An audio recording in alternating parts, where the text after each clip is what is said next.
Assalamualaikum warahmatullahi wabarakatuh. Bersama saya Rahmawati Hariningsih, calon guru penggerak angkatan 9 di SMK Negeri 2 Palu. Saat ini saya akan mewawancarai Kepala Sekolah SMK Negeri 2 Palu mengenai tugas demonstrasi kontekstual untuk permasalahan kasus yang mengandung dilema etika. Baik Bapak, selamat siang Bapak. Selamat siang. Jadi ada beberapa hal ini Pak yang akan saya wawancara dengan Bapak. Mungkin di sekolah kita yang saya lihat adalah masalah guru-guru yang kurang disiplin gitu Pak. Tidak semuanya, ada beberapa. Di satu sisi Bapak harus menegakkan aturan, dan di sisi lain Bapak harus melihat pribadi mereka sendiri juga. Ada anak yang masih kecil-kecil yang harus diurus, atau masalah keluarga yang urgen seperti itu Pak. Nah, untuk yang pertama Pak, saya tanyakan bagaimana Bapak mengidentifikasi kasus tersebut merupakan dilema etika. Baik, terima kasih untuk pertanyaan yang luar biasa. Guru-guru penggerak ini guru-guru yang sangat luar biasa. Jadi ketika ditanya bagaimana, karena ini dilema. Di satu sisi sebagai kepala sekolah, saya harus menegakkan aturan disiplin sebagai seorang pegawai negeri sipil atau seorang ASN. Di saat yang sama ketika menegakkan disiplin untuk sesuatu yang mungkin tidak dipatuhi, dan ketika saya harus mengambil langkah disiplin itu, ini sangat dilematis, kasihan. Sangat dilematis ya Pak. Kasihan, kenapa? Oleh karena anaknya masih kecil dengan berbagai kebutuhan yang ada, tapi saya harus mengambil langkah, di mana itu yang saya sudah buat. Saya harus mengambil langkah. Apakah saya harus langsung mengatakan sekarang? Untuk identifikasinya seperti itu Bapak perkirakan, Bapak mempertimbangkan antara yang ini aturan sekolah, aturan sebagai ASN, kemudian itu juga ada belas kasihan di situ Pak ya. Iya. Kemudian yang kedua Bapak, nah pengambilan keputusan tadi, terutama kasus-kasus yang seperti tadi, bagaimana caranya mengambil keputusannya Pak? Tadi kan sudah terlihat ini ada dilema antara menegakkan aturan sama dilema rasa kasihan, seperti itu. Bagaimana cara Bapak mengambil keputusan ketika ada kasus seperti ini Bapak? Oke, terima kasih. Yang pertama, saya harus mengambil sebuah sikap bahwa dalam peran saya sebagai seorang kepala sekolah, sebagai seorang pemimpin, di mana tugas seorang pemimpin untuk memimpin. Nah, di dalam mana memimpin memang betul-betul yang dipimpin pasti dengan berbagai ragam aktivitas mereka. Ada yang patuh, ada yang tidak patuh, ada yang tidak patuh tapi pura-pura patuh. Hanya seakan-akan. Nah, bagaimana saya kepala sekolah? Saya harus bersikap. Jadi, saya kembali kepada yang ditanyakan pertama tadi. Bagaimana dengan seorang wanita, seorang ibu yang memiliki anak untuk datang ke sekolah pada jam misalnya, karena kita sepakati dan ini adalah sebuah keyakinan bersama, jam 07.00 guru-guru terutama yang sudah mengajar, yang mengajar pada jam-jam awal itu sudah harus berada. Nah, kemudian guru-guru yang tidak bisa dibilang yang hari itu mesti tidak mengajar, dia harus datang ke sekolah. Kalau mungkin ada sebelumnya praktek-praktek di mana guru tidak perlu datang pada saat dia tidak mengajar, ya mungkin beda dengan kepemimpinan saya, tapi saya menyadari saya adalah kepala sekolah harus bersikap. Nah, sekarang bagaimana mereka yang tidak datang pada jam 08.00? Kita sudah mengambil sebuah langkah yang adalah keyakinan bersama untuk setiap pegawai, termasuk guru, harus datang 08.00. Bagaimana bila mereka datang pada 01? Tidak ada bayar, tidak ada gambaran lain. Sebagai pemimpin saya harus bersikap menegakkan aturan. Nah, ketika 08.01 dia datang selalu begitu, karena pasti akan ditulis apa. namun dia datang terus-terus. Saya pemimpin harus bersikap. Akhirnya saya harus memperhitungkan, lebih baik saya bertindak menegakkan disiplin dengan melupakan tentang persoalan hubungan dan masalah apa tadi, konflik etika.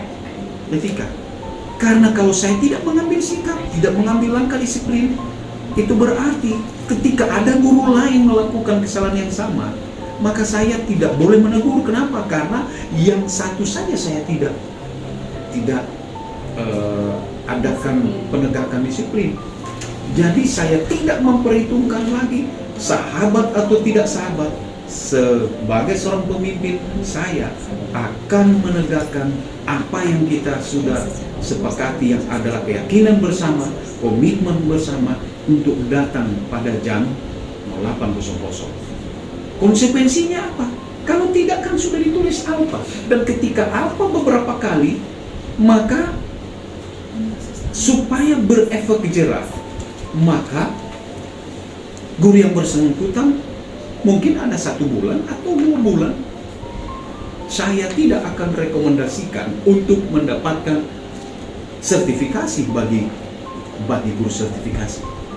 Mohon maaf, ini saya sudah buktikan dan kelihatannya berdampak bagi yang lain untuk tidak melakukan hal yang sama. Ya. Baik Bapak, kalau saya bisa ambil kesimpulan, yang pertama Pak akan mengambil sikap. Kemudian yang kedua melihat kesepakatan yang sudah disepakati bersama di dalam sekolah.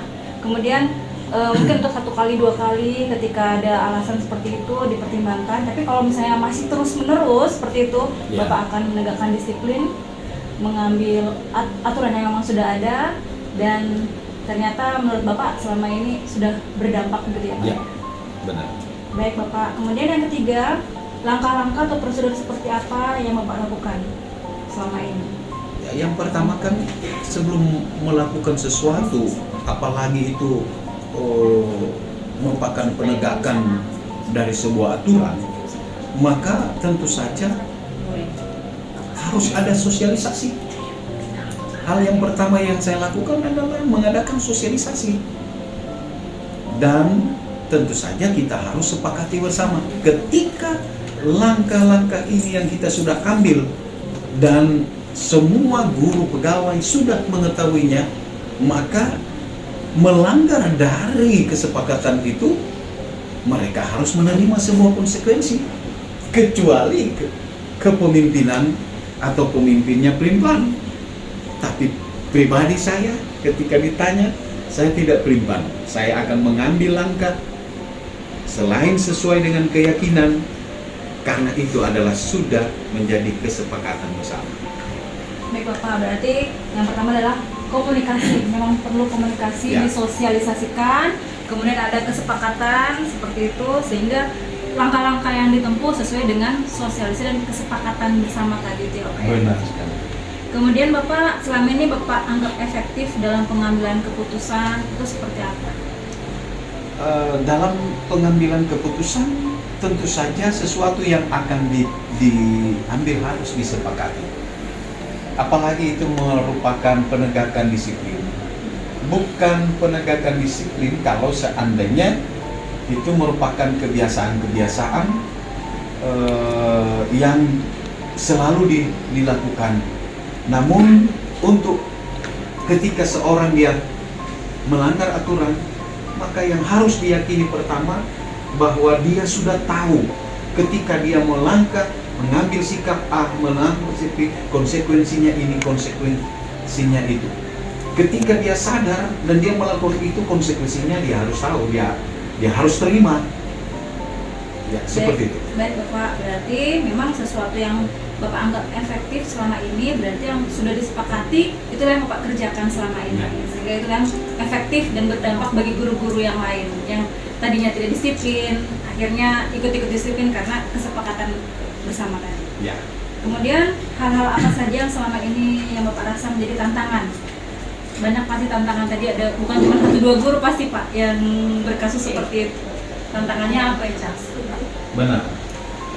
Sesuatu yang baru pasti akan mengalami kendala-kendala. hal yang saya lakukan ini sebenarnya biasa bagi seorang pegawai negeri sipil atau seorang ASN.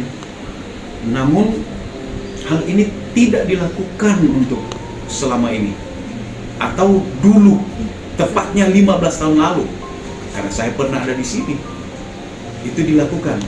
Tetapi sekarang baru kita mau lakukan. Kalau ditanya kendala-kendala apa yang berarti, yang pertama, saya tidak mengalami kendala yang terlalu berarti. Kenapa saya katakan kendala yang berarti? Karena ini adalah sesuatu yang wajib, yang harus, yang boleh jadi selama ini untuk kurun waktu tertentu ini kita agak abai melakukannya. Namun saya datang hadir untuk memimpin sebuah perubahan dengan yang kita kenal dengan gerakan perubahan. Jadi kalau ditanya kendala, saya rasa kendala tidak terlalu berarti. Tetapi ini menyangkut perasaan.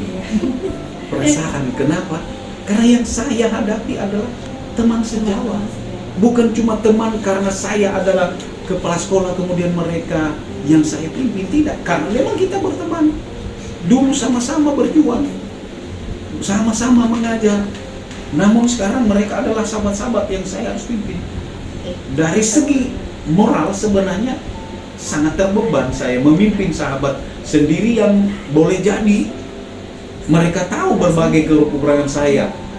Tetapi mereka pun harus tahu dalam 13 tahun saya berproses itu bukan waktu yang pendek, sehingga di situ yang mereka tidak sempat lirik bahwa inilah proses yang saya dapati, sehingga saya tidak merupakan sebuah kendala hal-hal yang seperti ini.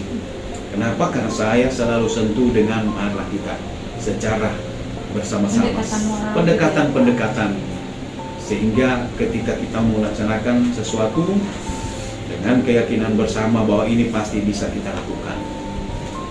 Jadi tadi perubahan tadi yang sebenarnya aturannya sudah jelas, ya. Cuman karena kemarin kurang tegas, ada kurang penegasan selalu pada bawa datang, mungkin ditegaskan tapi dengan pelan-pelan, dengan pendekatan seperti itu. Apalagi yang dihadapi adalah pernah menjadi selama rekan sejawat gitu ya, Pak. Ya.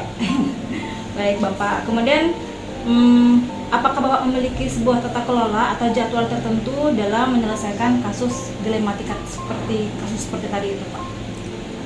Saya tidak memiliki jadwal tertentu, tetapi semua atau hal-hal ini saya buat sebuah daftar dan saya melakukan sesuai dengan skala prioritas mana yang harus segera ditangani. Kalau seandainya itu yang harus segera, saya tidak akan menunda besok, oleh karena besok dengan setumpuk persoalan lagi boleh jadi berbeda, sehingga kalau saya tidak lakukan hari ini, saya akan diperhadapkan ditambah dengan persoalan-persoalan baru besok hari. Jadi menumpuk gitu ya, Pak? Ya.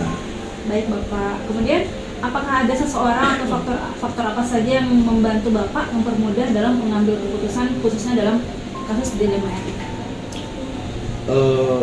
Kalau itu menyangkut perasaan, terkadang saya harus lawan diskusi saya. Pertama adalah istri saya di rumah, ibu di rumah.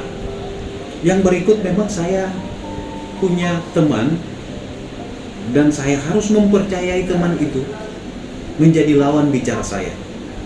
Oleh karena teman yang tulus, yang jujur, dialah yang akan menunjuk kesalahan yang saya lakukan.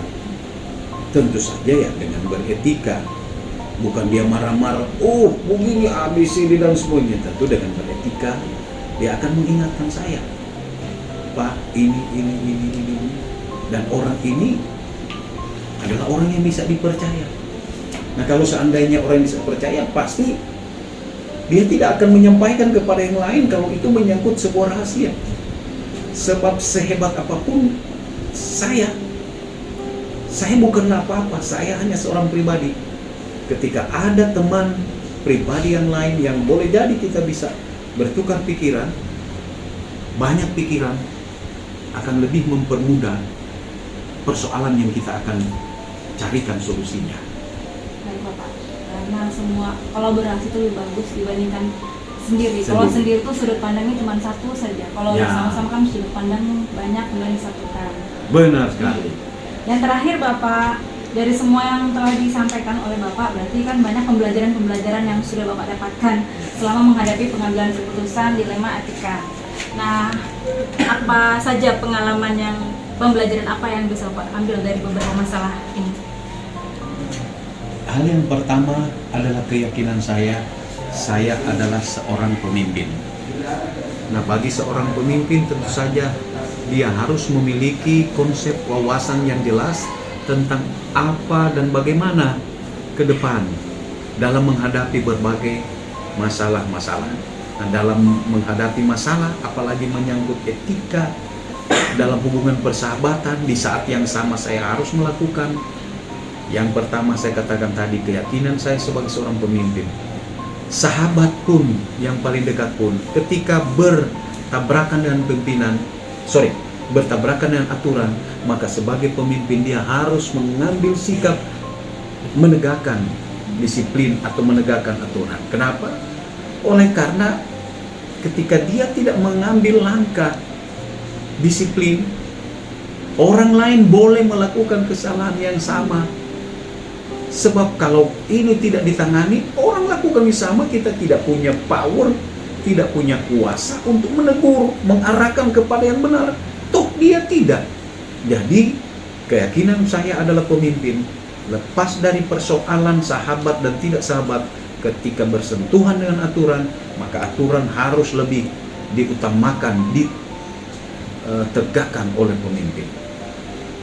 Baik Bapak, dari beberapa pertanyaan yang saya berikan kepada Bapak, kemudian jawaban-jawaban yang Bapak berikan, ada beberapa pembelajaran yang saya dapat, yaitu Bapak, yang pertama dalam memimpin kita memang harus selalu berkomunikasi. Kemudian yang kedua, diperlukannya bekerja sama atau kolaborasi, tidak mengambil keputusan itu bukan hanya sendiri, tapi melibatkan beberapa pihak yang memang terlibat di sana. Kemudian yang saya lihat cara memimpin Bapak adalah ada yang namanya jangka panjang dan jangka pendek. Bapak tidak di jangka pendeknya, Bapak pikirkan ke jangka panjangnya. Karena kalau misalnya Bapak ambil keputusan seperti ini, nanti besok-besok seperti apa kan berpengaruh dengan guru-guru yang lain. Terima kasih Bapak, ini adalah pembelajaran bagi saya sebagai Bapak memimpin sebuah instansi. Kalau saya mungkin nanti akan menjadi pemimpin pembelajaran di kelas, Pak, bisa saya gunakan. Terima kasih waktunya Bapak. Terima kasih. Terima kasih. Demikian wawancara saya dengan Kepala SMK Negeri 2 Palu. Salam guru penggerak. Iya. Ibu Agustina.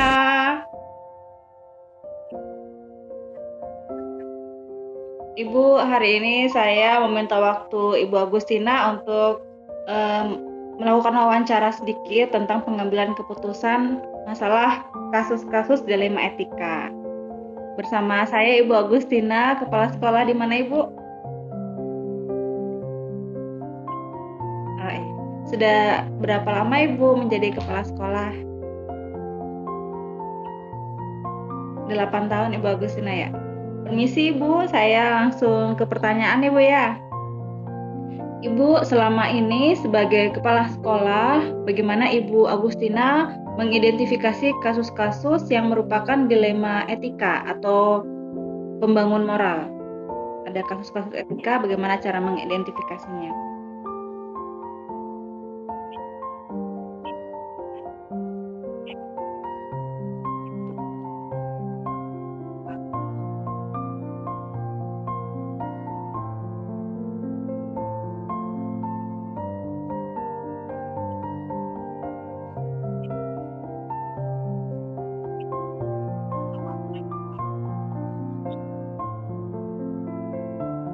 Oh ya, baik. Itu cara mengidentifikasinya Ibu ya.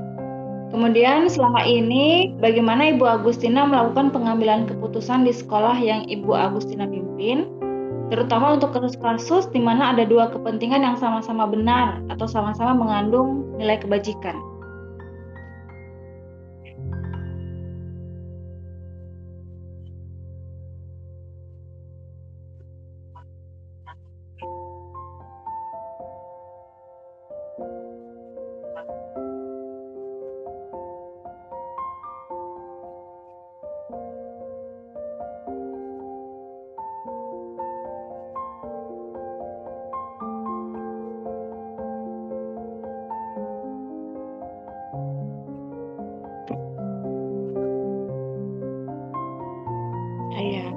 baik seperti itu Ibu Agustina ya.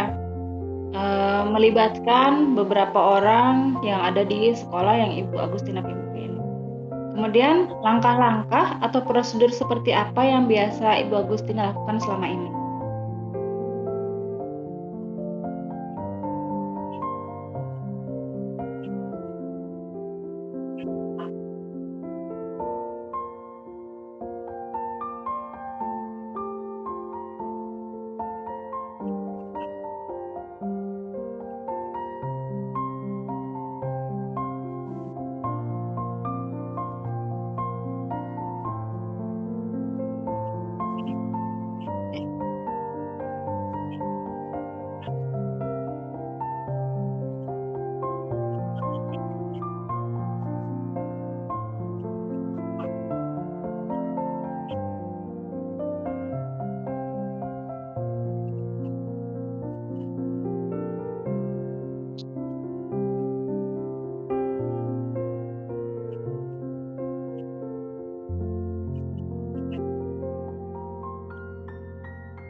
Kerjasama gitu Ibu ya. Baik Ibu, kemudian hal-hal apa saja yang selama ini Anda anggap efektif dalam pengambilan keputusan pada kasus-kasus dilema etika?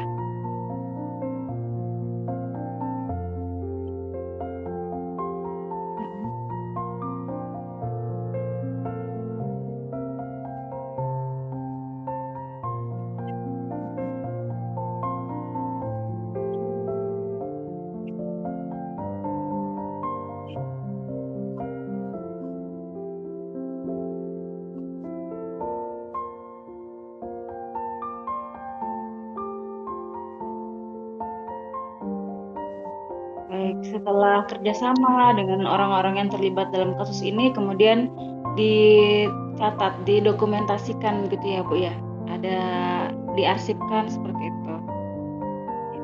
Kemudian Ibu, hal-hal apa saja yang selama ini merupakan tantangan dalam pengambilan keputusan pada kasus-kasus dilema etika? Tantangannya apa itu?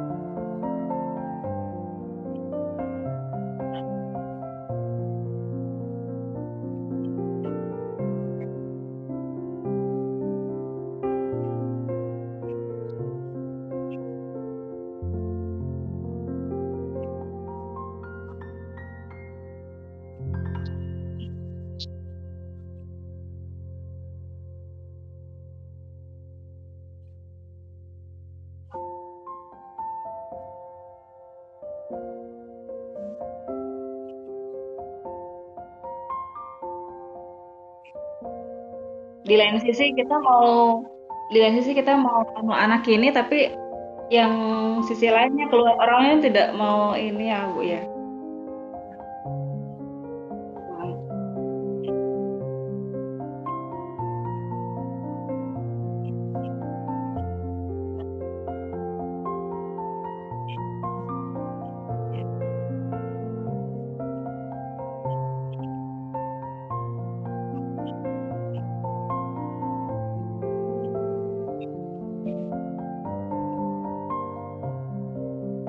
Oh ya baik seperti itu Ibu ya. Jadi tantangannya lumayan agak berat ini, apalagi rata-rata di sana pekerjaan orang tua ini ya Bu ya. Petani ya. Petani yang perginya dari pagi sampai sore baru pulang sehingga tidak ada waktu gitu. Apalagi ada beberapa orang lagi orang tua siswa yang memang sudah angkat tangan istilahnya Ibu ya dengan anaknya. Padahal kita sebagai pendidik ingin menyelamatkan anak ini sampai selesai gitu Bu ya. Jadi itu memang dilema etika sebagai seorang pendidik. Kemudian selanjutnya Ibu, apakah Ibu Agustina memiliki sebuah tata kala atau jadwal tertentu dalam sebuah penyelesaian masalah etika? Apakah langsung menyelesaikannya di tempat atau memiliki sebuah jadwal untuk menyelesaikannya? Bentuk atau prosedurnya seperti apa yang Ibu Agustina jalankan?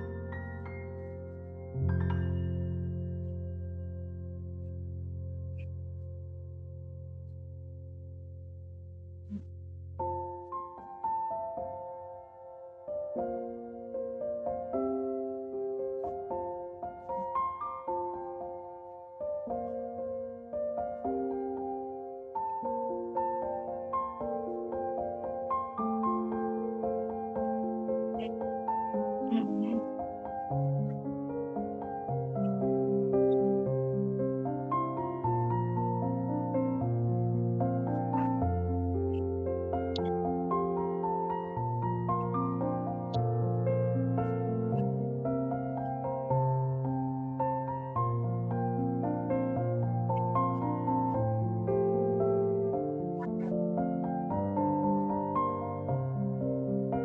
Oh,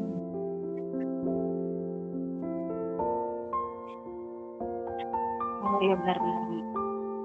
Jadi pengambilan keputusan melihat dari kasusnya dulu. Kasusnya apakah sanksinya ringan, sedang, ataupun berat seperti itu Ibu Agustina ya.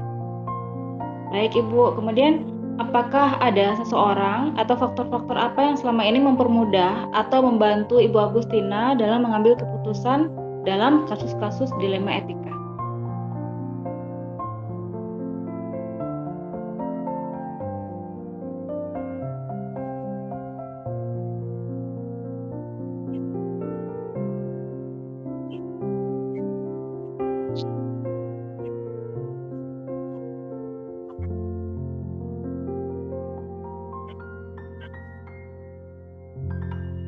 Baik, baik Ibu. Kemudian yang terakhir Ibu, dari semua hal yang telah disampaikan, pembelajaran apa yang dapat Ibu Agustina petik dari pengalaman yang selama ini mengambil keputusan? Sudah sangat banyak kasus Ibu pasti ya, sudah kurang lebih 8 tahun.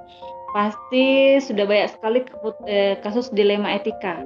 Nah, bagaimana cara Ibu Agustina mengambil apa pengalaman berharga, pembelajaran dari pengalaman Ibu Agustina ini?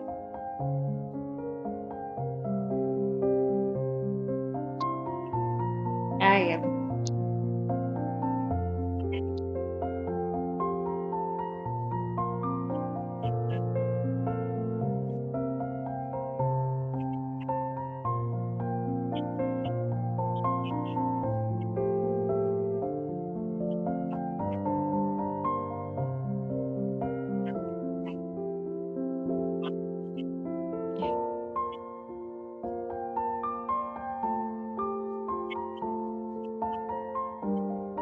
Ya.